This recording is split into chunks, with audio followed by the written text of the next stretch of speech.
Halo guys, nah by the way kalian udah selesai nonton belum drama Perfect Crown yang menurut aku endingnya itu bagus banget guys, karena mereka itu akhirnya happy ending. Cuma walaupun sebenarnya ceritanya bagus, happy ending sesuai dengan yang kita harapkan, tapi itu masih ada beberapa pertanyaan di kepalaku guys yang udah aku rangkum di sini, dan mungkin juga beberapa dari kalian nanya-nanya nih.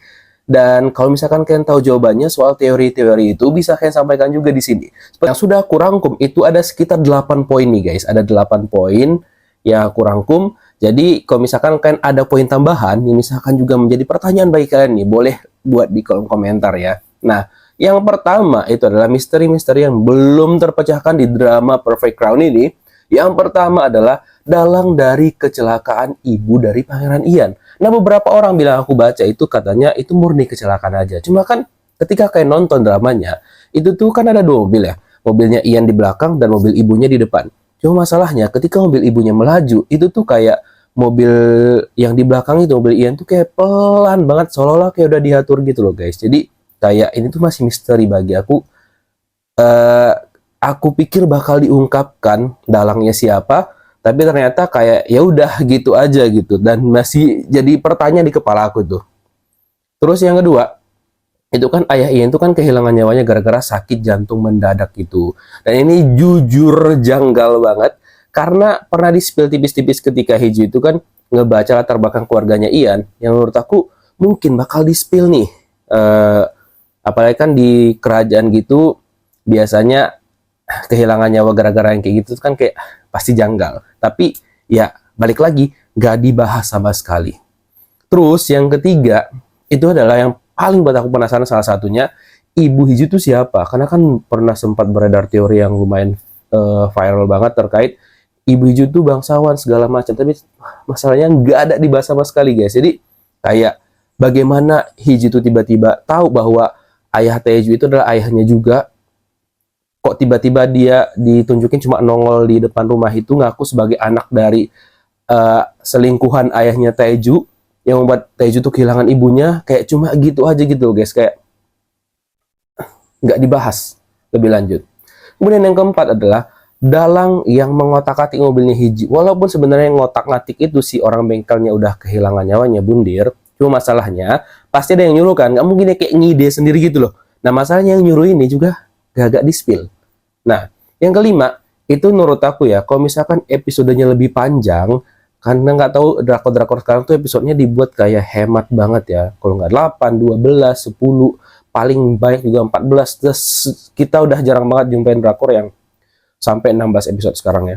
Jadi menurut aku kalau misalkan episodenya lebih panjang, bisa kali ya itu dimasukin juga cerita Choi Hun, itu kan dia dibuang sama orang tuanya tuh.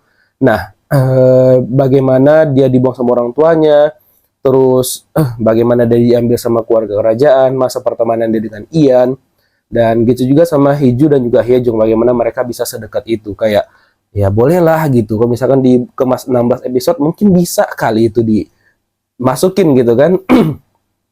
Terus yang keenam, yang buat aku penasaran adalah keluarga iparnya Hiju, itu kan katanya bangsawan juga, dan bakal seru kalau misalkan mereka itu kayak ikut nampil gitu loh. Cuma masalahnya setiap Hiju minta tolong terkait keluarga bangsawan dari iparnya itu kayak nggak pernah ditunjukin, kayak udah gitu aja.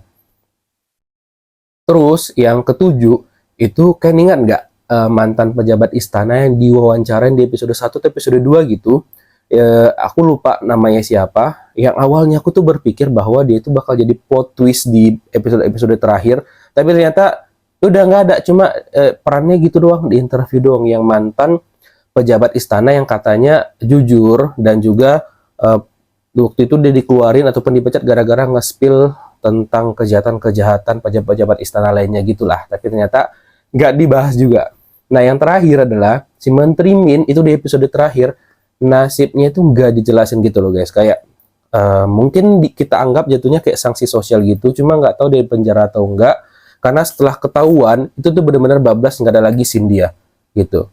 Nah jadi sebenarnya itu 8 pertanyaan yang ada di kepala aku guys, tapi kayaknya masih ada nih bagi kalian yang pertanyaan-pertanyaan lain yang nggak aku masukin ataupun terlewat, silakan buat di kolom komentar, karena aku penasaran banget. Tapi overall drama ini tuh menurut aku bagus banget walaupun banyak banget yang hujat drama ini ya dari, nah karena menurut aku visualnya, actingnya, storyline-nya memang agak ada beberapa yang kurang, cuma oke lah, tapi overall menurut aku kasih rate 1 sampai 10 itu sekitar 8,5/10 untuk drama ini.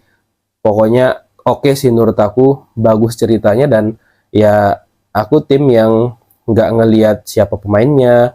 Kebetulan juga aku suka IU, jadi nggak ngelihat banget pemainnya, kayak misalkan baru, dan aku pertama kali juga lihat drama ini IU dipasangin sama Bin Wosok. Terus apalagi aku suka banget nonton Gong Song Yeon ketika dia itu main di drama robot Are You Human tuh yang sama So Kang Jun. Aku dari situ tuh udah suka banget sama dia gitu loh guys. Jadi ya kalau aku pribadi selagi storyline-nya bagus, aku bakal lanjut nonton. Masalah pemainnya siapa itu urusan nanti, yang penting actingnya bagus, storyline-nya bagus, gasken gitu loh guys.